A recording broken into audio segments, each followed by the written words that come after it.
The Silent Choir of Barrow Abbey, Inspector Purbright, BBC Halloween special. Morning came late to Flaxborough that October. The light, reluctant and thin, hung low over the fens, making the puddles gleam like tarnished mirrors. The first sound to disturb that hush was not the milk cart, nor the factory whistle, but the slow, uneven tolling of a bell. A deep, weary tone that carried across the damp air and into every half-awake ear. At Barrow Abbey, where the bell tower had long been a nesting ground for crows, a ribbon of smoke curled from a newly restored chimney. The workmen, it was said, had finished a week ago.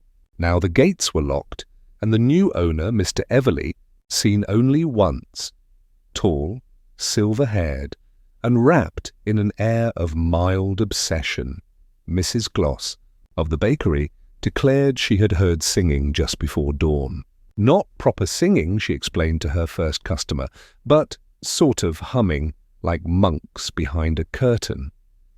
Mr. Hatch, who repaired bicycles, said it was the wind in the drains. By mid-morning, every shop window in the high street reflected faces earnestly debating theology.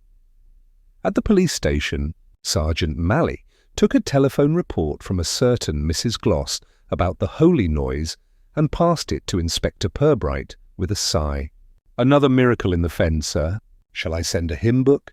Purbright smiled, that small, almost private smile he reserved for the unreasonable. "Let us not rush to blasphemy, Malley. Bells do occasionally ring, and not always at the instigation of angels." He replaced the receiver gently and gazed out of the window. The town lay draped in its usual civility, rows of rooftops, faint curls of chimney smoke, and beyond them the soft, sullen line of the fens. But somewhere beyond that line was the Abbey, a relic revived, or perhaps disturbed.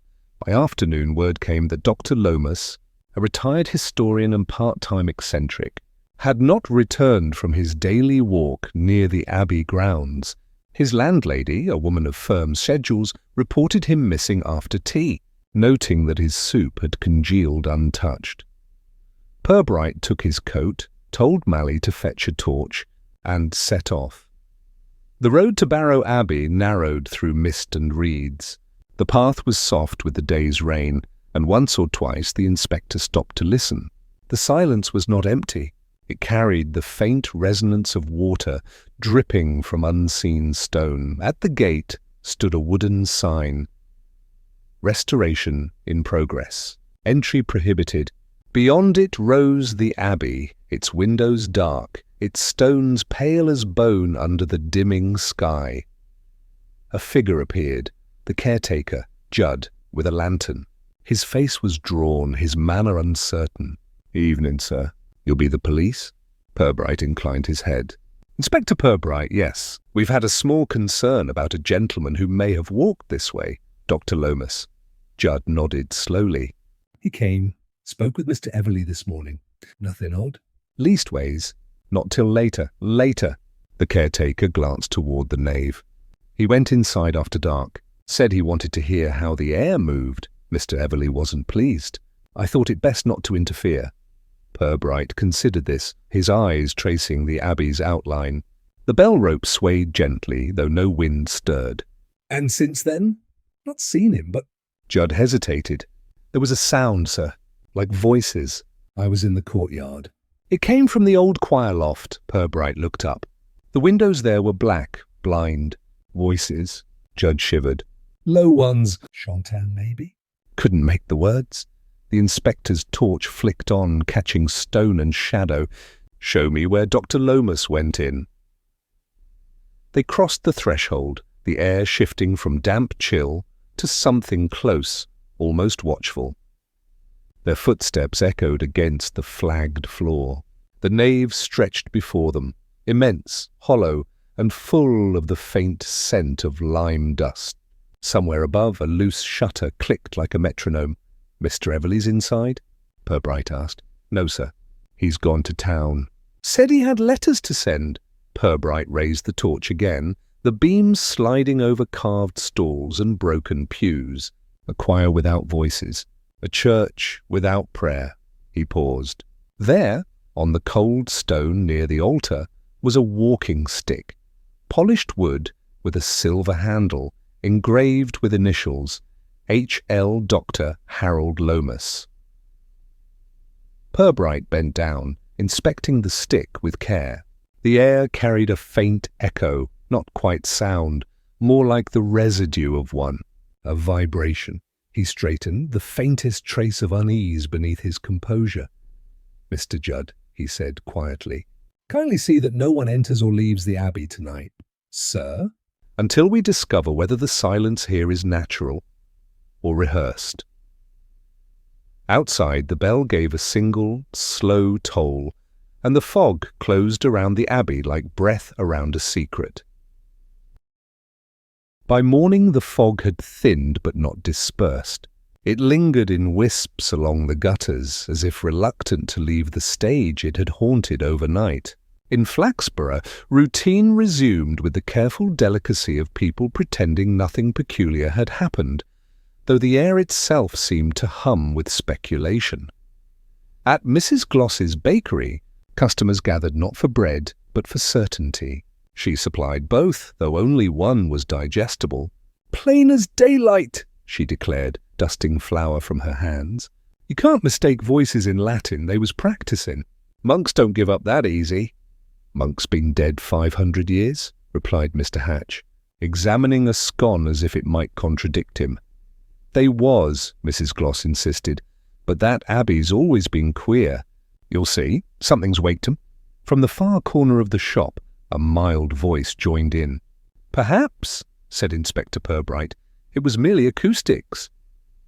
He was examining the morning edition of the Flaxborough Citizen, which, to his private disappointment, contained no miracles. The front page, however, bore a headline in bold italics, "Ghost Choir or Clever Hoax. Police make no comment." He folded the paper neatly and smiled at Mrs. Gloss. "The press seems determined to keep the Abbey in employment."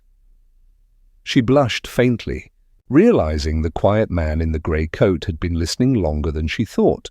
"Well, I only said what I heard, Inspector." "I didn't print it?" "No, indeed," said Purbright, taking his hat. "And we must all be grateful to those who do." Outside, the air smelled faintly of damp stone and yeast. A van marked Flaxborough Citizen rattled past, its back piled high with more copies of the same rumour. Purbright watched it go, the engine's grumble fading into the distance of the high street.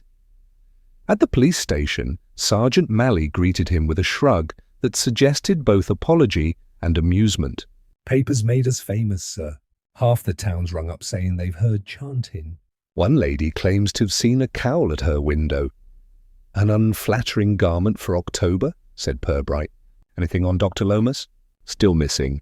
We've men looking through the fen. Found his stick where you said, but no footprints after that." Purbright nodded slowly. "No footprints," he repeated. "Perhaps he took flight. Spiritually, if not literally." By noon, the Abbey had acquired visitors.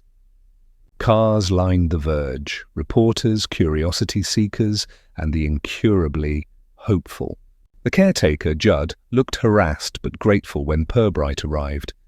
"Inspector, thank the Lord. They've been knocking since breakfast. Mr. Everleigh's near lost his temper." "That must be a rare event," Purbright murmured. "May I see him?" Inside, the nave had changed. The floor had been swept, and electric lanterns now threw a soft amber glow across the stone. It was less tomb, more theatre. Everleigh stood near the altar, speaking with a young man whose notebook betrayed journalistic intent. His voice, when he turned, carried the easy courtesy of one who believes himself misunderstood. "Inspector," he said, "I do hope this intrusion isn't official again. We've endured a veritable parade of curiosity." Purbright removed his hat. "Merely a visit of reassurance. The town is restless, and the press, well, they dislike to run out of ghosts before deadline." Everleigh smiled thinly. "You think this is all superstition?" "I think," said Purbright, that superstition seldom appears without encouragement. The philanthropist studied him a moment. His eyes, grey as limestone, betrayed nothing. "You're welcome to look about, of course. We've resumed work on the choir loft. Extraordinary acoustics, Inspector. If you stand precisely in the crossing, you can hear a whisper from 50 feet away." Purbright stepped beneath the crossing arch, the faint echo of Everleigh's words repeating softly from unseen corners. He murmured something indistinct and heard it return, changed slightly, higher, thinner, almost human. "Remarkable," he said quietly. "A building that answers back?" Everleigh's mouth twitched. "All great architecture does." They walked together through the side aisle. Purbright's gaze lingered on the scaffold, the ropes, the recent polish of the bell rope. "Dr. Lomas," he said, as though the name were an afterthought. "You saw him yesterday?" "I did, a brief discussion." "He wished to inspect the cloister foundations." "Academic enthusiasm." "He left around dusk. Alone?" "So far as I'm aware," Purbright nodded, polite as ever. "If you should hear any further singing, Mr. Everleigh, do let us know. We might consider it a rehearsal for sainthood."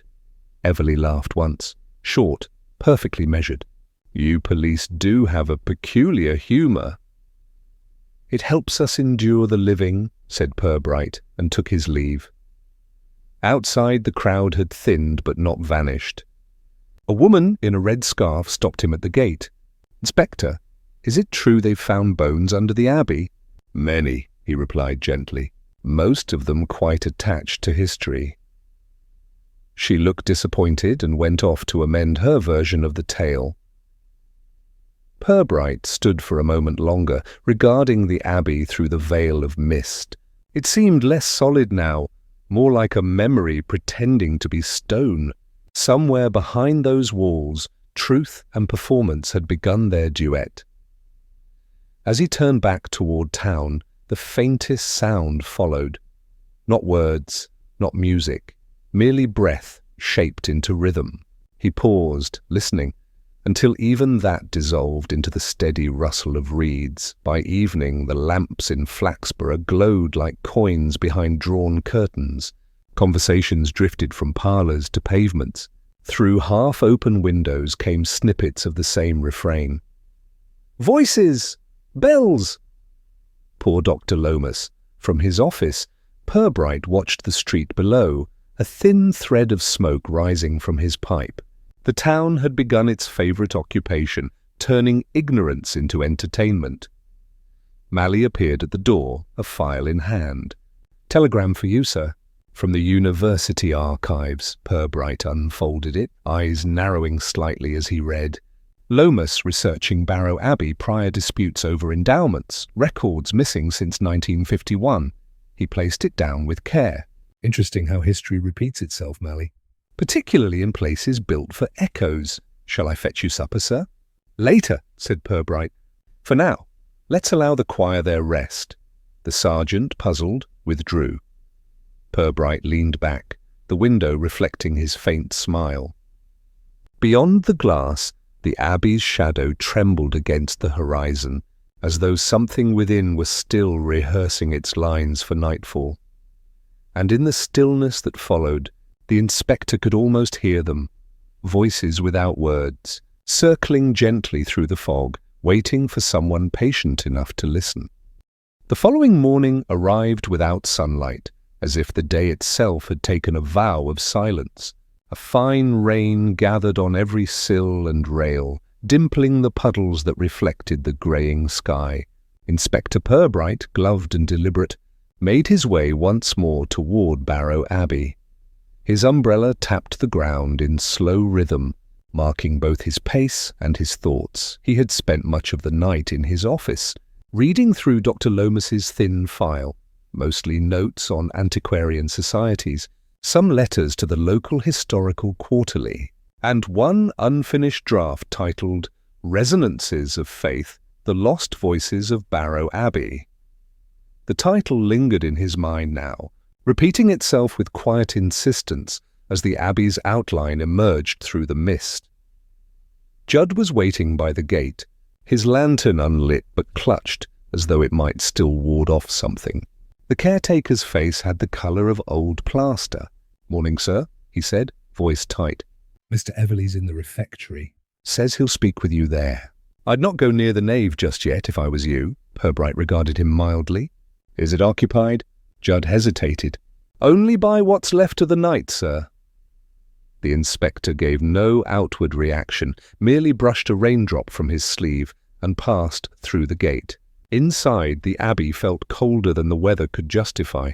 Water dripped rhythmically from a leak in the high roof, its echo crossing the stones like footsteps that refused to keep still.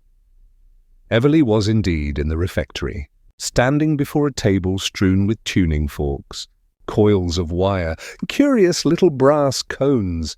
He greeted Purbright with an academic warmth that concealed irritation. "Inspector, how good of you to come again. You'll forgive the disorder." "We've been attempting to measure the harmonic frequencies of the nave vaulting." "Fascinating results." Purbright set his hat aside. "You're charting echoes, then?" "In a manner of speaking," Everleigh replied. "I call it acoustic archaeology. Sound leaves impressions, you see, residual patterns like fossils of air. If one knows how to listen, the past reveals itself." Purbright's eyes drifted across the table. "And these fossils, do they include the recent disappearance of Dr. Lomas?" Everleigh's smile faltered just briefly. "Ah, that again." "The man was eccentric, Inspector. I respected him, of course, but he tended to dramatize his research. He spoke of uncovering a choir beneath the floorboards. You can imagine my concern." "Quite." Purbright's tone was mild, yet his gaze did not shift. "So he ventured below the nave?" "He wanted to." I refused. "The vaults are unstable, sealed for decades." But he persisted. When he left that evening, he seemed disappointed, perhaps even embarrassed. He had hoped to find something grander than dust. "Dust can be persuasive," Purbright murmured. He lifted one of the tuning forks, struck it gently on the table, and listened as the note quivered into stillness. "A curious thing, Mr. Everleigh, how the air carries memory, yet forgets where it began." Everleigh tilted his head. "You're rather a philosopher for a policeman." "Merely an observer," Purbright said. "We both deal in echoes of a sort." The rain intensified against the high windows, a steady whisper. From somewhere beyond, faint metallic clicks punctuated the silence. Tools, perhaps, or something dropped. Judd appeared at the doorway, cap in hand. His voice trembled with apology. "Begging pardon, sir." "There's been movement near the crypt. I thought it might be rats, but the dogs are uneasy." Everleigh sighed sharply. "We've had vermin since the restoration began. Hardly spectral." "Nevertheless," said Purbright, reaching for his coat, "it may merit inspection. Rats seldom hum." They descended through a narrow stair, the air growing cooler, thicker. The passage opened into a low chamber, half swallowed by shadow. Rainwater seeped through one wall, tracing silver threads down the stone. Judd's lantern trembled, throwing anxious light across heaps of ancient debris. Cracked tiles, fragments of statues, a rusted candle sconce. "Here, sir," Judd whispered. "I heard it from this corner." Purbright approached, his steps soft. The faintest sound came, not movement exactly, but vibration, as though the stone itself were holding breath. He stooped, touching the floor. Cold but dry, no footprints. "Curious," he said. "A resonance with no source. Mr. Everleigh, does your archaeological interest extend below this chamber?" "Hardly," Everleigh replied too quickly. "The lower crypts were filled in years ago. Nothing remains but foundation." Purbright looked up, the lantern's light reflected in his calm eyes. "Filled in?" Yet something replies when one speaks above them. "Have you considered that perhaps your abbey has an accomplice?" Everleigh laughed, a fraction late. "Inspector, you make superstition sound scientific." "It usually is," Purbright said. "Someone always benefits." The moment hung there, as still as the air itself. Then Judd gasped softly. On the far wall, the light picked out a small mark, fresh chalk, a circle intersected by a line, drawn at eye level. Beside it, faint letters, H.L. Everley stared. That wasn't here before. Purbright regarded it closely. A modest signature. Our missing historian, perhaps, staking his claim. He ran a gloved finger along the chalk, smudging it slightly. And you say these vaults are sealed? They are, Everley said, his voice thin. Completely. Then I suggest, Purbright murmured, that we begin to wonder who's been reopening history in your absence. Judd crossed himself quietly. The lantern flickered. Somewhere above, a loose shutter banged once, then again. When they returned to the upper hall, the rain had stopped, leaving only the soft drip of water from the roof. Purbright paused at the threshold, glancing once more at the nave. Its vastness seemed greater now, not through height, but through silence. He turned to Everley. If Dr. Lomas returns, please advise him that I'd like a word, preferably before he resumes choir practice. Everley's expression darkened with controlled civility. Inspector, you're beginning to mock what you don't understand. On the contrary, Purbright said gently, putting on his hat. Mockery is the final stage of understanding. It arrives just before belief. He walked out into the cooling air, his footsteps fading along the gravel path.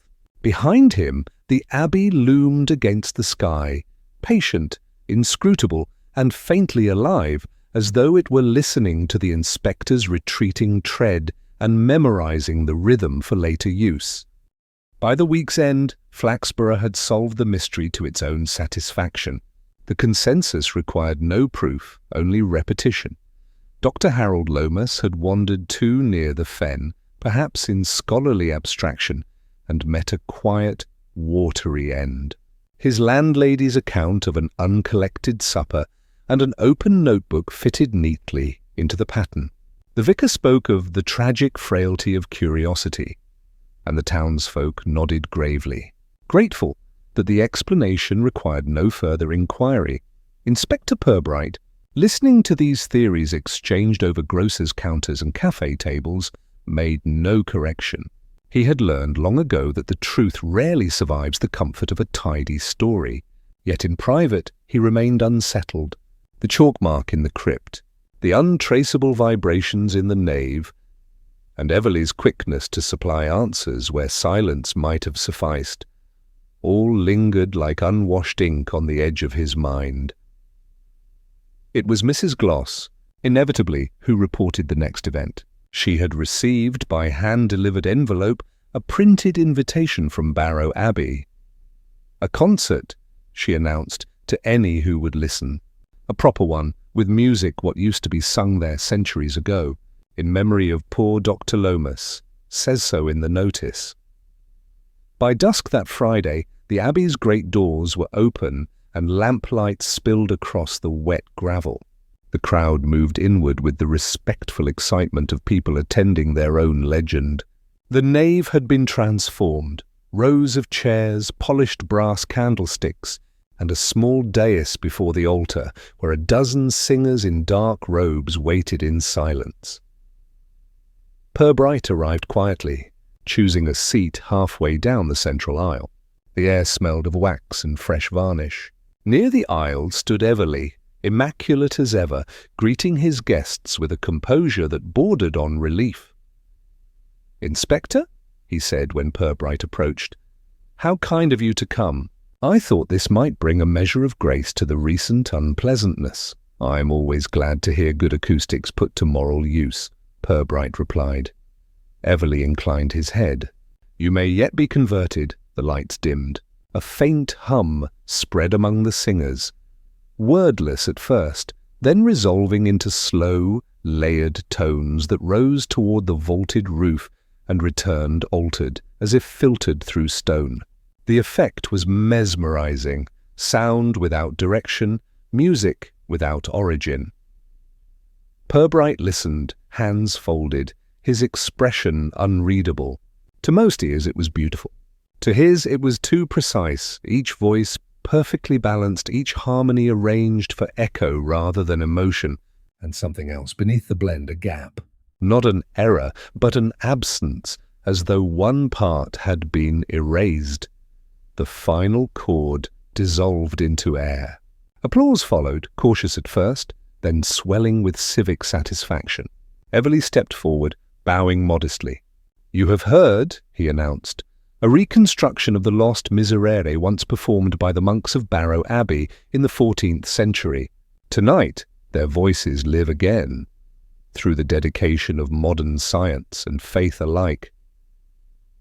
The audience murmured approval. Purbright remained seated, his gaze drifting upward to the choir loft.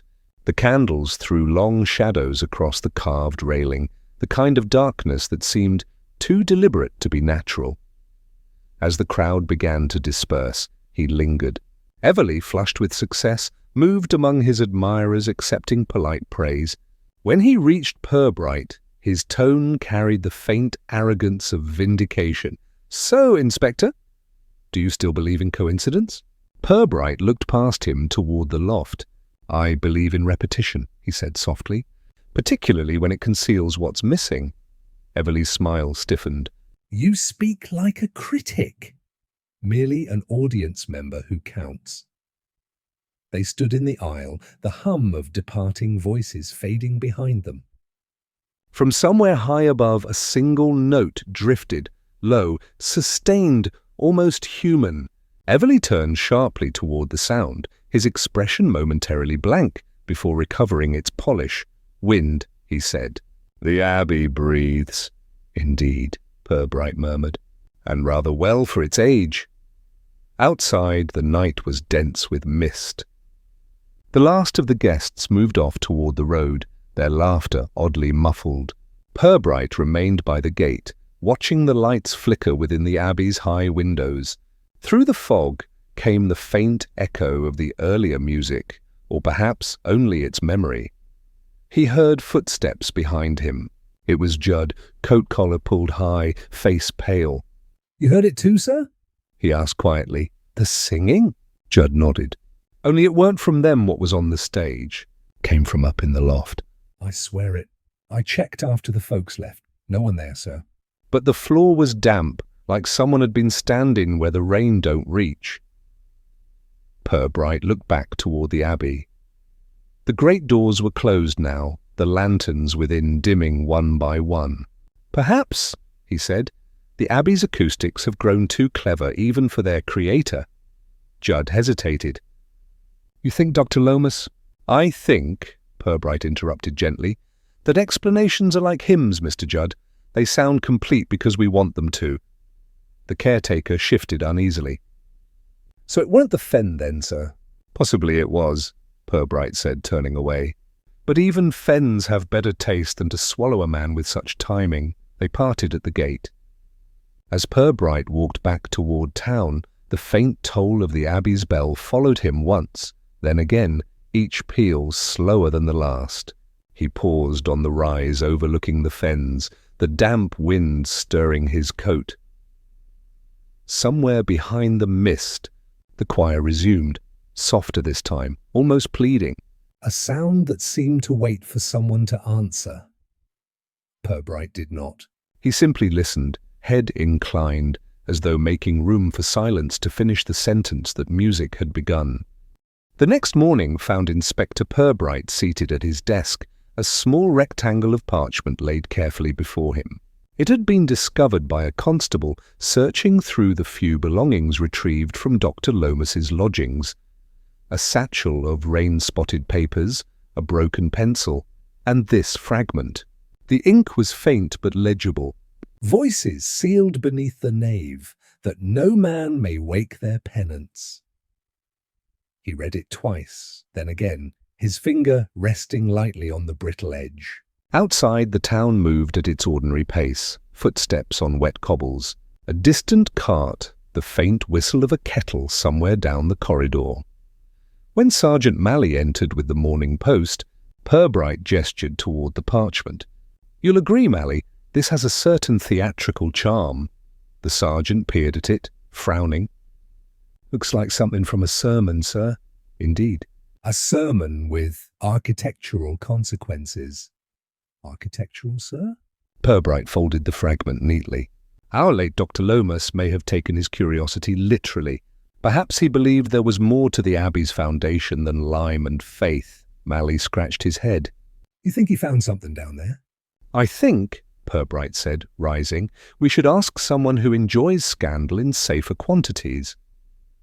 By afternoon, the fog had lifted to a pale drizzle. Purbright walked through the market square toward Miss Lucilla Teatime's lodgings, a modest, well-curtained establishment whose occupant had, over years, collected more gossip than the Citizen's Archive and distilled it into something approaching wisdom. She greeted him with the air of one expecting an interesting riddle. Inspector, You've arrived at precisely the moment I've decided the world is too dull. Do sit. The kettle has just begun to perform. Purbright smiled. Then I mustn't interrupt its solo. He accepted a cup, waiting until she had settled opposite before producing the folded parchment. A curiosity, Miss Teatime. I wonder if it touches upon any of your favourite legends. She read the line aloud, her voice soft, deliberate. Voices sealed beneath the nave. Oh yes, that's from the Barrow Abbey confession or something pretending to be. There was an old tale, rather uncomfortable, about the Abbey's last abbot and his choir. Purbright leaned forward slightly. Uncomfortable in what sense? She stirred her tea with slow precision. The story goes that near the time of the dissolution, the monks were accused of certain Indulgences. nothing novel. Only when the king's commissioners arrived they found the choir dissolved. Quite literally, poor dears. Buried, it was said, beneath the nave itself. Punishment or concealment, no one agreed. But the villagers swore that on still nights one could hear the chanting of souls who'd not yet forgiven their abbot. She sipped delicately. Of course, it made excellent reading for Victorian romantics. Mr. Everley, I imagine, would find it irresistible. Just so, said Purbright. And our missing historian may have shared his fascination. Miss Teatime's eyes sparkled with mischief. You believe they dug something up? I believe, Purbright replied, that they tried to dig up silence, and perhaps succeeded rather too well. She tilted her head. You have that look, Inspector. The one that means you've found a thread but won't tell me what it's tied to. He smiled faintly. A professional deformity, I fear. The clock on her mantel ticked in steady accompaniment to the rain. Well, she said, if you must keep your secrets, at least let me keep your company. Have another cup. He declined with a nod of gratitude, stood and placed his hat under his arm. Miss Teatime, I value your restraint nearly as much as your memory. Both are rare commodities. As he stepped into the damp street again, the air carried the scent of coal smoke and wet brick. He paused beneath a lamp-post, gazing toward the line of the fens where the Abbey's outline hovered faintly against the sky. By the time he reached his office, twilight had begun to press against the windows. He unfolded the parchment once more, studying the faint strokes. The handwriting trembled, uneven, not ancient perhaps, but copied. He placed it beside a sample of Lomas's notes, same hand. The historian had transcribed the warning himself. A soft knock interrupted his thoughts. Judd entered, cap twisting nervously in his hands. Beg pardon, sir. Mr. Everley sent me down. Said I was to bring you something might interest you. From his pocket, he produced a small brass object, a tuning fork, its prongs dulled by use. Found it near the old choir stalls after the concert. Don't belong to him, he says. Purbright took it, feeling its cold weight. Did you try it? Judd hesitated. I gave it a tap on the step. Sounded queer, sir. Didn't fade proper. Just sort of hung there like it was waiting for an answer. Purbright struck it lightly against the edge of his desk. The note rang out, thin but steady. For a moment it filled the room. And then, faintly, another tone answered from somewhere distant, lower, almost beneath hearing. Judd's eyes widened. There, sir? You heard it? Yes, Purbright said quietly, setting the fork down. The Abbey sings in two voices, the caretaker swallowed. So what's it mean, sir? It means, said Purbright, slipping the parchment into an envelope, that our missing historian may not have been looking for ghosts after all. only for the living accomplice who invented them. Judd's hand tightened on his cap. You think someone helped him? Or silenced him, Purbright replied, his tone light, but his eyes far away. Outside, the evening deepened. The first lamps flickered on across the square, their reflections stretching in puddles like patient candles. Purbright watched them for a moment, then turned back to his desk, the faint hum of the tuning fork still trembling in the air between them. The single thread that had begun, at last, to pull. The following day, Inspector Purbright exchanged the stillness of his office for the murmuring bustle of Flaxborough's streets. The town had entered one of its periodic fits of nervous civility, that condition wherein everyone insists upon calm, lest curiosity be mistaken for guilt. He walked slowly past the post office, past the green where children played half-heartedly, and toward the parish hall where the Abbey's restoration committee was scheduled to meet. Inside, the air smelled of damp paper and tea leaves. A handful of local worthies had gathered in self-conscious fellowship, all ready to discuss matters of culture with the guarded pride of those who suspect culture may not pay.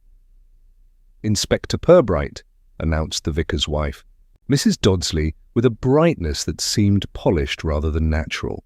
"How good of you to attend. We're only discussing our dear Abbey, though I dare say you've been rather more involved in it than the rest of us lately." Purbright inclined his head. "A shared interest, madam. One likes to see sacred edifices kept in good order, both materially and morally." The choirmaster, Mr. Baines, a man of pinched face and well-tended indignation, snorted faintly. "Morally, indeed. If you'd heard half the tales that go round about that place," Mrs. Dodsley interrupted him with a strained laugh. "Oh, Mr. Baines does exaggerate, Inspector. He's simply unhappy that Mr. Everley hasn't yet reinstated the parish choir for performances." Baines folded his arms. "Reinstated? He's replaced us with loudspeakers and tricks of echo." Resonance studies, he calls them. "Blasphemy, if you ask me," Purbright smiled politely. "Fortunately, I'm not authorized to define blasphemy." Only fraud, the remark passed with a rustle of discomfort. The restorer, Mr. Colin Sharp, a young man with paint-stained cuffs and the air of one constantly short of both money and patience, coughed discreetly. "If you'll pardon me, Inspector, some of us have worked quite honestly on that building. We're paid properly, though seldom promptly. Mr. Everley's funds are somewhat intermittent." "Intermittent?" Purbright echoed, mild as mist. Sharp shifted uneasily. "He says his foundation grants are delayed." London bureaucracy and all that. "But I've seen letters from the Heritage Trust. They were never approached." "Not by him, at least," Mrs. Dodsley gasped softly.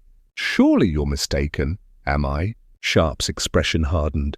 "Because I've also seen the cheques, drawn on a private account, not any trust. And last month one bounced." Purbright regarded the young man for a moment. "Your loyalty is admirable, Mr. Sharp, but perhaps misplaced." He took a folded sheet from his pocket, the anonymous letter delivered to the station that morning. It was written in a cramped, uncertain hand. "Keep them silent. He knows the truth about the choir." He laid it on the table without comment. The paper absorbed the hush that followed. Mrs. Dodsley broke it first, voice trembling slightly. "Silent? What dreadful melodrama." "People really oughtn't send such things." "Perhaps not," Purbright agreed, "but they usually have a reason." The vicar himself entered then, carrying his calm like a sermon too often delivered. "Ah, Inspector," he said. "You've joined our little committee." "Have they told you of our triumphs?" "Only their delays," Purbright replied. The vicar smiled with clerical patience. "That's the business of progress." "I assume you're still concerned about poor Dr. Lomas. A lamentable accident, but we must accept that the Fens claim what they wish. Do they also send letters, Reverend?" Purbright asked, passing him the folded page. The vicar read it, frowned, and shook his head. "Nonsense, surely. Idle mischief, possibly." "Though I'd call it uncomfortably specific." Baines leaned forward. "Inspector, if you'll forgive me, do you mean to say this has something to do with those noises? Because I swear I heard them again last night, same hour." A sort of chanting like men whispering in a tunnel. Mrs. Dodsley rose abruptly, collecting her papers. Superstition, she declared. We've had enough of it. Really, Mr. Baines, you should mind your nerves. Perhaps, said Purbright quietly. It's not nerves that need minding. The room fell still. Outside, rain began to patter against the windows, steady and soft. When the meeting dissolved, Purbright remained for a moment, studying the discarded teacups and crumpled notes. On one of the side tables lay an account ledger, Everleigh's, judging by the elegant handwriting. He opened it briefly. Columns of figures, neat and deceptive, ended abruptly halfway down the page. The remainder was blank, save for a single penciled line. Funding from H.L. pending confirmation. He closed it. H.L. Harold Lomas. Later, at the vestry, Purbright found the vicar's study dimly lit by a single lamp. The smell of beeswax and old paper hung in the air. The vicar sat behind his desk, hands clasped, the picture of troubled virtue. "Inspector," he began before Purbright could speak, "I'd appreciate if these suspicions remained discreet. The Abbey's reputation is fragile. The townsfolk need faith more than scandal." Purbright's tone was courteous, almost gentle. Faith, perhaps. Scandal, certainly not. But truth, that they might find refreshing. The vicar sighed. If you must know, Everleigh did approach us for support. He claimed the restoration would attract pilgrims, scholars, even tourists. We agreed to assist with collections. But when I requested an audit last month, he withdrew. Said it would interrupt the harmony. Purbright smiled faintly. An aesthetic objection to arithmetic. I must remember that. He turned toward the door, then paused. "Reverend, one more thing. If you receive any more letters of this sort, do not destroy them." The vicar hesitated. "Do you expect more?" Purbright glanced back, his expression unreadable. "I expect many things, Reverend, some of them quite human." Outside, the rain had stopped, leaving the pavement slick and shining under the lamps. The Abbey's outline loomed again across the horizon, its windows faintly aglow. Purbright walked toward it slowly, his shoes whispering against the wet stones. Near the gate, Judd was waiting, shoulders hunched beneath a frayed coat. He looked both eager and afraid. "Inspector, I found something else." Under the bell stairs this time. He handed over a folded scrap of parchment. Purbright opened it carefully.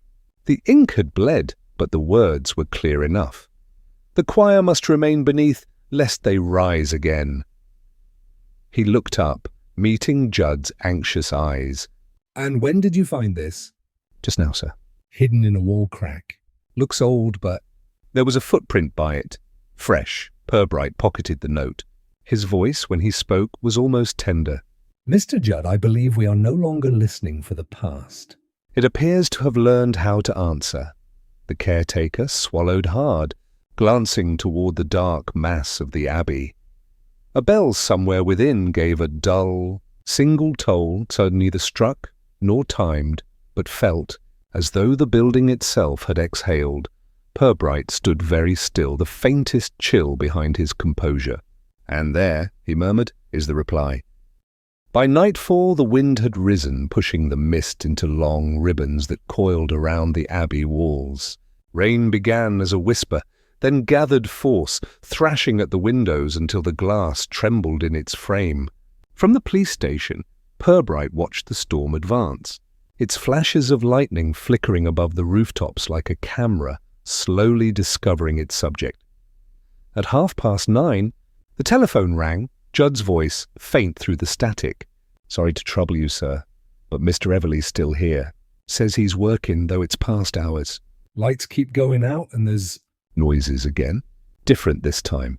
Purbright listened a moment to the hiss of rain between Judd's words. "Stay inside, Mr. Judd. I'll come presently." He took his coat, a torch, and the sense, familiar to him now, that whatever lay waiting in Barrow Abbey had simply been patient. The road was near impassable. The storm tore at the hedges and flung branches across the lane. When at last he reached the gates, They swung open and clanged against the stone with every gust, as if the building itself protested confinement. Within, the abbey was almost dark. Only a few candles burned along the nave, their light moving in unsteady bands. The air was cold, damp with the smell of wax and old water. From somewhere high above came the soft creak of a rope, like breath through a throat not used in years. He found Everly standing before the altar, head bowed, lips moving. Around him the candles flickered as if in answer, their flames bending toward him in thin, trembling unison. "Mr. Everly," Purbright said quietly. The man turned slowly. His face, half lit, seemed more drawn than before, or perhaps more exposed. "Inspector." "You choose curious hours for devotion." "Devotion is often most revealing after dark," Purbright replied. "May I ask what form yours has taken?" Everly smiled, but without amusement. "I'm experimenting." "Trying to understand how the architecture speaks." "These vaults, they remember. When sound passes through, it leaves impressions, harmonics. Sometimes they answer." He gestured toward the loft above them. "You see, even silence can be rehearsed." Purbright stepped closer, his shoes echoing faintly against the flagstones. "And yet, Mr. Everly, one must be careful what one invites to perform." The candles flared suddenly all at once, as though the air itself had been struck. A low note vibrated through the nave. Not music, not wind, but something between, rising from the stones beneath their feet. Everly turned toward the loft, eyes alight. "You hear it?" he whispered. "That's what Lomas found." The buried resonance. He wanted to publish it, to expose the secret, but he lacked faith. "I've perfected it." Purbright's voice was steady. "You've created it, you mean?" "Speakers hidden, perhaps." "Or chambers designed to trap sound?" Everly shook his head, almost pityingly. "Oh, you men of reason. Always dismantling miracles." "No, Inspector, I didn't invent this. I merely restored it." Before Purbright could answer, the power gave out entirely. The candles guttered, and darkness rushed in, thick as water. For a moment, there was only the wind and the slow toll of thunder rolling beyond the walls. Then, softly, terribly, came a murmur from above, many voices blending in perfect, wordless unison. Everly's silhouette trembled with triumph. "They've returned," he breathed. "Do you understand now?" Purbright raised his torch, its beams slicing through the black. The loft was empty. The sound continued, swelling, reverent, yet hollow, as if the air itself had learned the pattern of human breath.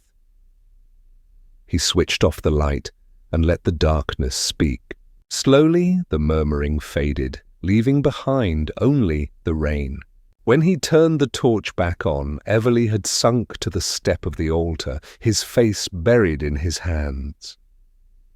"Mr. Everly," Purbright said after a pause, "faith and fraud are rarely so melodious." "I suggest you rest," but Everly did not move. The inspector left him there and went in search of Judd.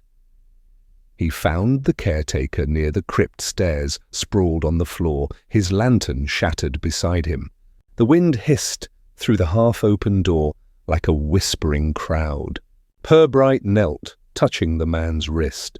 Faint pulse, steady enough. In Judd's hand was a small, leather-bound notebook, slick with rain. Purbright pried it gently free. The initials on the cover were faint but unmistakable. HL. He rose, scanning the corridor. "No one else?" Only the rhythmic drip of water from the ceiling, each drop echoing too long, as though counted by something unseen. Outside, lightning flared again, illuminating the abbey's stone ribs in white relief. Purbright carried Judd to the porter's lodge, set him by the fire, and covered him with a blanket. The man stirred, muttering incoherently, eyes flickering beneath their lids. He waited until Judd's breathing steadied, then opened the notebook. The first pages were cramped with notes, diagrams of arches, sketches of sound waves, Lomas's meticulous hand. But the final entries were different, Jagged, hurried, he means to awaken them. Not ghosts, but guilt. The air holds what we cannot bury. If the experiment succeeds, the abbey will sing until it consumes itself. Purbright closed the book, his face unreadable. The storm outside began to ebb, though the wind still prowled along the eaves. He stood by the window, looking out across the dark courtyard. The candles in the nave had burned low. Only faint glimmers remained, trembling like eyes that refused to close. Behind him, Judd stirred again, whispering, "I saw him, sir. Up there, talking to no one." "Yes," Purbright said softly. "That seems to be a local habit." He glanced once more toward the abbey. The lightning had moved on, leaving only the dim glow of the sky. For a moment, just before the next curtain of rain descended, he thought he saw movement in the loft, a shape, tall and motionless, watching. When the darkness returned, it took the shape with it. Purbright turned down the lamp, slipped the notebook into his pocket, and let the silence settle. The abbey had performed well enough for one night. But beneath the calm, beneath the stone and history, something else remained. Not music now, but the faint vibration of deceit waiting to resolve its final chord. Dawn crept into Flaxborough with the uneasy quiet that follows a night of storms. The streets gleamed, slick as varnish, and the sky wore the exhausted pallor of smoke cooled by rain. Inside his office, Inspector Purbright sat at his desk with a pot of tea cooling beside him and Dr. Lomas's notebook open under the lamplight. The pages were swollen, the ink blotted in places, yet the handwriting remained sharp, restless, insistent. He turned each page slowly, tracing the scholar's descent from curiosity to something close to fear. The first half was orderly.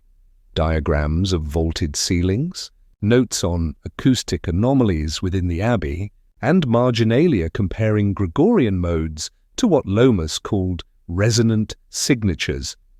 But halfway through, the tone changed. The writing grew uneven, phrases underlined twice, then crossed out. They were punished not for faith, but for song. Voices refused to yield.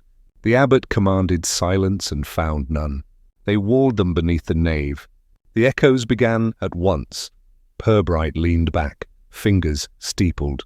The kettle in the corner hissed faintly, like something reluctant to speak.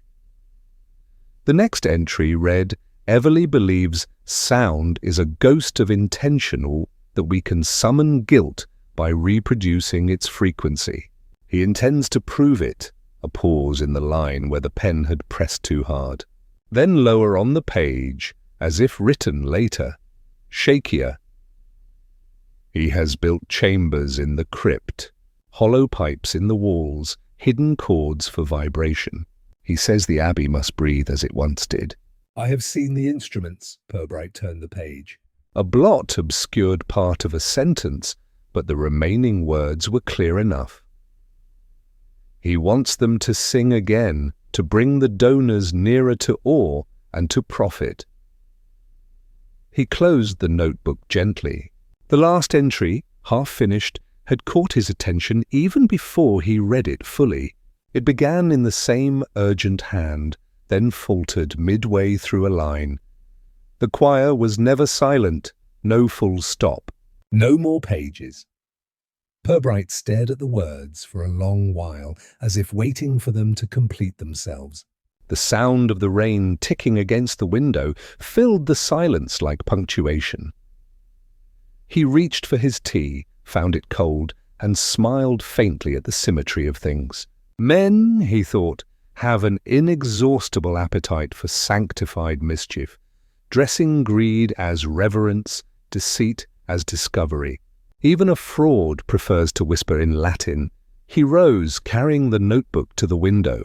The abbey's outline stood distant through the mist, its tower faint against the morning light. From this far, it looked peaceful, a monument restored to solemn purpose. Yet Purbright knew better. Stillness, he thought, was the cleverest disguise of all. The door opened softly. Sergeant Malley entered, hat in hand. "Judd's awake, sir. Doctor says he's shaken, not hurt." "Good," said Purbright. And Mr. Everley? "Still there, sir. Says he didn't sleep. Been pacing the cloister half the morning. Should I fetch him in?" "Not yet. Let him pace." It's a fine rehearsal for confession. Malley frowned slightly. "Begging pardon, sir, but do you reckon there's truth in what he's done? That business with voices and such?" Purbright's smile barely lifted. "Truth, Sergeant, is a polite word for success. Everley has produced a result. Not the one he claimed, perhaps, but convincing enough to trouble the imagination. And imagination, as you know, is Flaxborough's most durable export." Malley hesitated. "You don't think the voices were—" "I think," Purbright interrupted gently, "that a man who builds a cage for sound will soon hear what he deserves." He dismissed the sergeant with a nod and took his coat. The streets were still wet, the air thick with the scent of earth and ozone. He walked slowly toward the abbey, his reflection ghosting across the puddles as though following at a respectful distance. At the gates, the caretaker was waiting, wrapped in an oversized coat. His face was pale but composed. "Morning, sir." He's inside again. "Says he's making notes for his report." Though he added uneasily, "I heard him talking to himself." "Or to someone?" Purbright regarded him kindly. "Mr. Judd, after a night like that, the temptation to explain oneself aloud is understandable." Especially for those who suspect they've been overheard by history. He entered the nave. It was as before, the faint chill of damp stone, the scent of extinguished candles. Everley stood near the altar with a ledger under his arm, writing furiously, pausing only to stare up at the loft as if awaiting an answer. "Inspector," he said without turning. I hope you slept. "I did not. I rarely indulge in both sleep and questions on the same night," Purbright replied. Everley turned, eyes bright with exhaustion. "I've solved it, you see. The resonance. It isn't the building itself, it's the density of air within the nave. The temperature changes or we create standing waves. Simple physics." "There was never any choir," Purbright raised an eyebrow. A convenient repentance. "And what will you tell your patrons, Mr. Everley? That the miracle was merely meteorology?" Everley's laugh cracked. "They'll believe whatever I tell them. They want mystery and I supply it." "That's the exchange?" "Indeed," Purbright said softly. "Commerce in reverence." A very English enterprise. The wind stirred through a broken pane high above, and something in the loft creaked, a sound too measured to be chance. Both men looked up. The silence that followed was almost articulate. Purbright stepped forward, voice calm. "Dr. Lomas thought you'd built your choir with wires and chambers." Was he mistaken? Everley's mouth tightened. He understood nothing. He meddled. "He threatened to expose me, to ruin the experiment." I warned him, gently. "But he vanished, of his own will." "And left his notebook under your roof," Purbright said, producing it. "It paints a less voluntary departure." For a moment, Everley's composure wavered. Then he smiled, brittle and unconvincing. "You can't arrest me for faith." Inspector, no, Purbright replied. Only for forgery, deceit, and whatever else your faith has cost its investors. He closed the notebook and slipped it back into his pocket. "But not today. Today I merely wish to hear what you've created, before the silence claims it." Everley looked away, toward the choir loft, where the light through the stained glass painted long stripes of colour across the stone. "You won't hear it," he said quietly. "It only speaks to those who believe." "Then perhaps," said Purbright, turning for the door, "that will keep it mercifully quiet." Outside, the sky had cleared to a pale, uncertain blue. He paused at the gate, glancing back once more. A single note drifted faintly from the abbey, or perhaps from memory itself, then faded, leaving the morning perfectly still. Purbright stood for a moment longer, his expression unreadable. The town's church bell began its steady toll for 10 o'clock. In that orderly rhythm he found comfort, an irony both equally deserved. He walked on, hands in his pockets, the faint scent of rain and candle smoke lingering behind him. The Abbey, silent at last, or only pretending to be. The following afternoon, Inspector Purbright invited Mr. Everley to tea. The request had been made politely, almost casually, as though it concerned some civic formality rather than the end of a deception. Everley arrived precisely on time, hat in hand, his expression cautiously civil. The small parlour at the station was warm, the windows fogged by steam from the kettle. A tray had been laid, brown teapot, sugar bowl, and 2 cups that had outlived many conversations. Purbright poured without flourish, his movements as unhurried as ever. "Milk?" he asked. "Thank you," said Everley, taking the offered cup. "I confess I hadn't expected such domesticity." "Investigation, Mr. Everley, is 90% patience and 10% refreshment." "The former is easier with the latter." Everley smiled faintly, trying for composure. "Then I hope I'm to be part of the refreshment, not the investigation." Purbright regarded him with polite curiosity. "You may discover the distinction is smaller than you'd wish." He reached for a small black tape recorder resting on the table beside the tray. A curious little contraption, this. Sergeant Malley borrowed it from the regional training office. Remarkably sensitive. One can pick up a whisper from a dozen yards away. Everley's eyes flickered toward the device. "You've recorded something?" "Merely last night's performance," said Purbright. "The Abbey is wonderfully cooperative when properly mic'd. Would you care to hear it?" He pressed the button. The tape whirred, and a low hum filled the room. The same spectral murmur that had haunted the nave. The sound seemed to move about them, not from the machine, but from the walls themselves. It rose, swelled, then fell into a slow, rhythmic pattern. Everley's cup trembled slightly in its saucer. "Beautiful, isn't it?" Purbright said softly, almost human. "One could almost believe the air itself were guilty." Everley looked up sharply. "You think me a fraud." "I think you an artist of an unusual sort," Purbright replied. "But artists, as I recall, require audiences." "And audiences, alas, expect novelty." The tape continued, while the hum deepened, resolving into layered voices. Then faintly, another sound beneath, the sharp click of switches. Purbright stopped the recorder. The silence that followed was heavy, precise. "Electric relays," he said mildly. "Ingenious placement, if I may say so. Between the nave stones the sound disperses perfectly. I found one of your transducers behind the north transept. Your craftsmanship nearly rivaled your theology." Everley set his cup down, his hand steady now, but the colour had gone from his face. "You can't possibly prove—" "Mr. Everley," Purbright interrupted gently.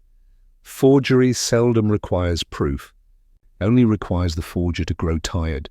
You see, I already know what you did." "I merely wonder why." The man laughed once, softly, bitterly. "Why? Because truth is dull, Inspector. Faith, history, art. They all depend upon wonder, and wonder has gone bankrupt. I only meant to show them how easily it could be restored." "At a price," Purbright said. "At any price," Everley replied. "Do you think people give to restoration funds because they love old stones? They give because they want to feel awe. I simply provided it. And Dr. Lomas?" Purbright asked. "He funded your illusion too, though less willingly." Everley's expression shifted. Anger first, then something close to grief. He would have ruined everything. He discovered the speakers, the false grants. "He said he'd expose me, that my work was desecration." He called it blasphemy against reason. Purbright's tone did not change. "So you silenced him?" "I frightened him," Everley said quickly. "That's all. He ran from the Abbey that night, I swear it. I found his notebook later and kept it, hoping to contain the scandal." "He'll come back." "You'll see, perhaps," Purbright said. "But if he does, he'll find his choir somewhat reduced." The wind stirred outside, brushing against the window like a cautious listener. Purbright switched the recorder back on. The same voices began again, faint and hollow, except this time, beneath them, came a whispered overlay, barely audible. Everley froze. Purbright leaned closer. "That, Mr. Everley, is your own voice, From the demonstration you arranged last week. You forgot the microphone near the pulpit.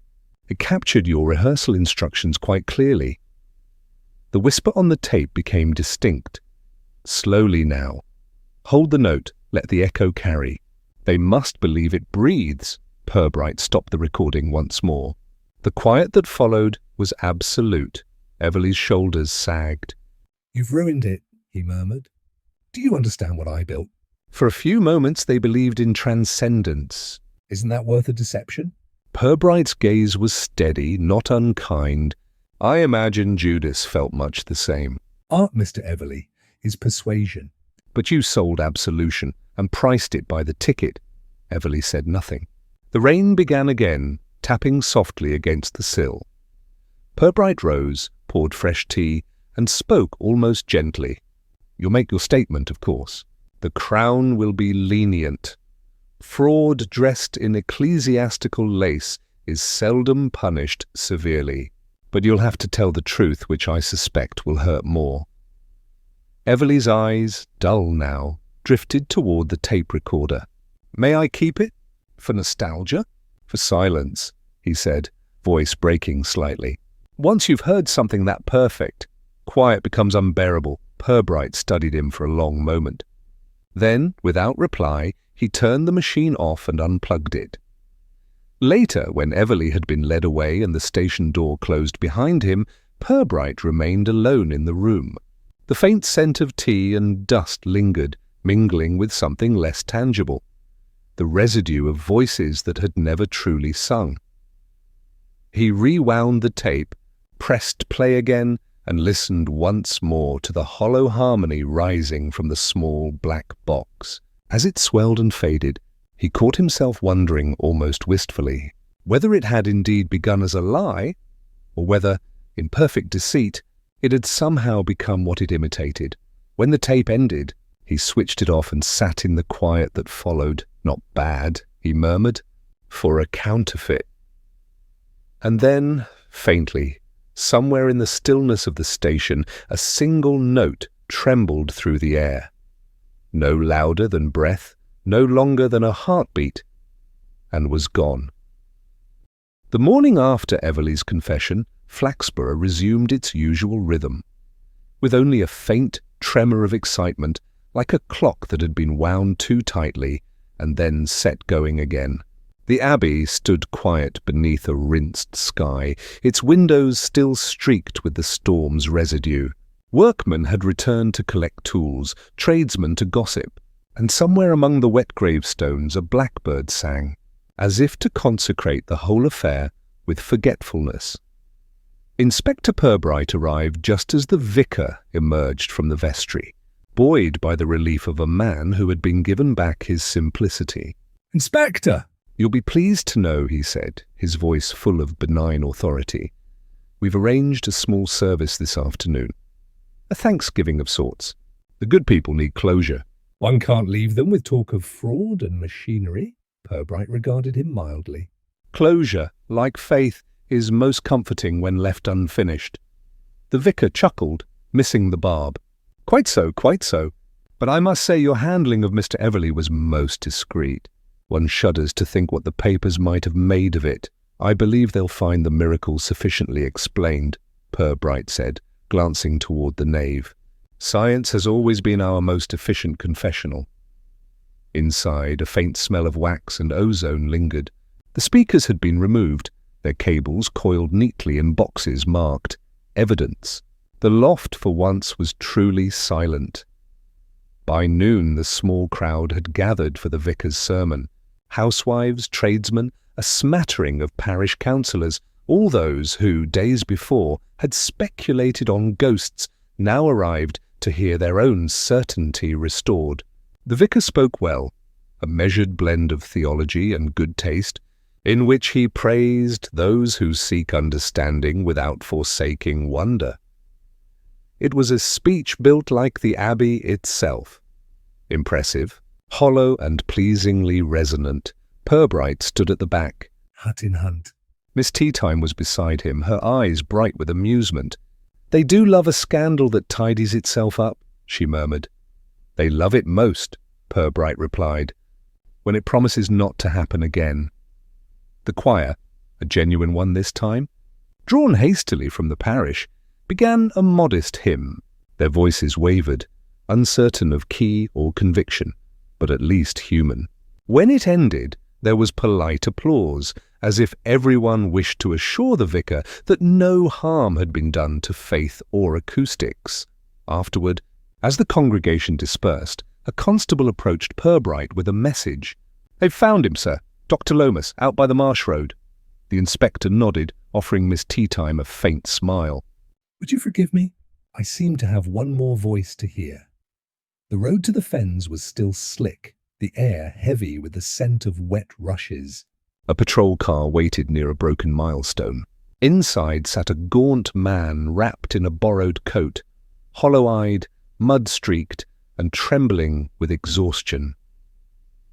Purbright leaned in through the open door. "Dr. Lomas," he said gently, "we'd begun to suspect you'd gone to join your choir." The historian blinked at him, dazed. "I didn't mean to vanish. I only needed to think." "Yes," said Purbright. The fens are excellent for reflection, provided one avoids the deeper patches. Lomas's hands clenched around the coat's lapel. "He used my notes, Inspector. My work." I confronted him. "I didn't mean to leave it. I just couldn't bear what he'd done." "The deception." It was mine too, in a way. I wanted the discovery to be real. When I realized it wasn't, I ran. Purbright nodded slowly. "You ran from guilt, Doctor, which is almost respectable." "Most men simply publish." The man gave a faint, broken laugh that turned into a sigh. "They'll never believe it now. The voices, the harmonics, all tainted." "Truth," Purbright said, "has an unfortunate habit of surviving those who spoil it. You may find yourself rehabilitated once the scandal fades. Give it a year." "Flaxborough adores revision," he signalled to the constable. "Take him to the surgery, then home, quietly." As the car drove off, Purbright stood watching the marshes shimmer under a hesitant sun. Somewhere out there, reeds bent with the wind's passage, whispering their endless, indecipherable conversation. By evening, the Flaxborough Citizen published its version, Abbey Mystery Solved, Scientific Phenomenon Clarified by Local Authorities. The article made no mention of fraud, only misapplied enthusiasm and acoustic misinterpretation. The town accepted it gratefully. No one wished to complicate the miracle's aftertaste. In the police station, Purbright read the piece with a small smile. Mally appeared in the doorway, cap in hand. "Quiet day, sir. Feels odd after all that singing and haunting." "Oddness," said Purbright, folding the paper, "is simply order seen from another angle." The sergeant hesitated. "Begging pardon, sir, but do you reckon them voices'll start again?" Purbright poured 2 cups from the pot cooling beside him. "Only if the Abbey grows bored." Mally grinned uncertainly, took his tea and left. The room settled into its familiar hush. Through the window, the last of the light stretched across the square, touching rooftops, chimneys, and the distant outline of Barrow Abbey. Calm again, cleansed of its invention, Purbright sat back, letting the quiet lengthen. He thought of Everly in custody, of Lomas returning to his half-finished research, of the vicar's triumphant sermon. Each had found the explanation he needed. That, he reflected, was the only true miracle left, the human genius for polite self-deception. He reached for his cup. The tea was tepid, slightly bitter, perfectly suited to the hour. Outside, the Abbey bell gave one solitary chime, deep and deliberate, though no one had touched it. Purbright listened, unmoved. "Encore," he murmured. How very English! And satisfied that the town's politeness had once again been restored, he returned to his paperwork as the sound faded, leaving nothing but the faint rustle of rain returning to the eaves. Evening settled over Flaxborough like a sigh released after too long a breath. The market square, swept clean by the rain, glistened faintly beneath the gas lamps, their halos soft and wavering in the mist. Shops had shuttered early, as though the day itself were weary of conversation. The Abbey's tower, far across the fens, stood motionless against the dimming sky, a shape remembered more than seen. Inspector Purbright left the station at 7:30, the last of his paperwork done, the last of the questions he cared to ask, already answered. The town, in its measured civility, had moved on. Mrs. Gloss was selling miracle buns to tourists. The vicar was preparing his sermon on humility, and the Flaxborough Citizen had replaced its coverage of supernatural events with an editorial on street lighting. Restoration, he thought, came in many forms. He walked without hurry, his shoes brushing the damp cobbles with a rhythm that seemed to match the hush around him. A faint fog had begun to rise from the river, curling between the lampposts, softening edges, disguising certainties. Somewhere a dog barked once, twice, then gave up. Passing the churchyard, he paused. The yews were heavy with rain, their branches stooped like black umbrellas. From somewhere beyond the graves came a sound, a single, brief chime. Not the abbey bell this time, but the small one fixed to the church door, shaken by wind or memory. It died as soon as it began. Purbright resumed his walk. The houses leaned toward one another as he passed, their curtains drawn tight, their inhabitants safe behind the comforting walls of normality. Through a lit window he glimpsed Mrs. Dodsley arranging flowers in a vase, humming to herself. Next door, the choirmaster Baines was seated at his piano, playing scales in careful, plodding order. The town, he thought, was practicing its usual tune, a melody of small lives, slightly out of key but reassuringly persistent. At the edge of the high street, Miss Teatime's light glowed faintly through her lace curtains. She must have seen him from within, for the window cracked open and her voice floated out light as steam. "Inspector? You're walking like a man with nothing left to solve. Dangerous habit." He stopped beneath her window. "I'm experimenting with contentment, Miss Teatime." "It's not my natural condition, but the hour seemed suitable." "Then perhaps you'll join me for cocoa," she called down. "There's a rumour going round that the Abbey's going to reopen its tours." "You might enjoy denying it," Purbright smiled. "Another time, perhaps. I fear I'm in danger of believing the town's at peace." "Best not ruin the illusion," she laughed softly. "Good night, Inspector." "Try not to listen too hard. The quiet's addictive." He tipped his hat, continued on. The road narrowed into the lane leading to his house, the air thick with the scent of wet stone and coal smoke. As he turned the corner, a distant sound drifted across the fens. Faint, uncertain, almost imagined. Not the roar of wind nor the cry of birds, but something gentler, a hum, slow and measured, rising and falling with the rhythm of breath. He stopped, listening. It came again, no words, only tone. The kind of sound that one half hears when the mind is tired and the world feels half awake. It seemed to come from everywhere at once, then nowhere at all. He waited until the mist swallowed it. When silence returned, it felt deliberate, as if someone had decided enough had been said. By the time he reached his gate, the lamps along the lane had dimmed to golden pools, their reflections trembling in puddles. He paused to look back. The Abbey tower was barely visible now, its outline blurred by the fog, not threatening, not divine, simply enduring. He thought of Everley, of Lomas, of the odd fraternity between faith and deceit. The difference, he mused, was often one of intent rather than effect. Both required imagination. Both demanded belief. The danger lay only in forgetting which was which. Inside his sitting room, the clock ticked with the stubborn cheerfulness of an old friend. He hung his coat by the door, poured the remains of the morning's tea, and sat by the window. The mist pressed softly against the glass, turning the world outside into a wash of grey. He opened his notebook, the plain, unremarkable one he used for his own reflections, and wrote a single line before closing it again. Some silences deserve to remain unsolved. Then he sat back, listening. The house creaked faintly, The kettle gave a polite sigh, and somewhere in the distance a train murmured its way across the bridge. For a while, he thought he could still hear the echo of the abbey, a hum at the edge of hearing, like air remembering what it once carried. Whether it was real or recollection, he could not say.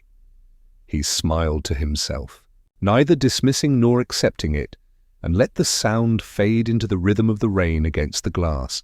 Outside, the fog thickened, the town folded itself into stillness, and the bells of Barrow Abbey, silent, patient, forgiven, kept their watch beneath the indifferent stars.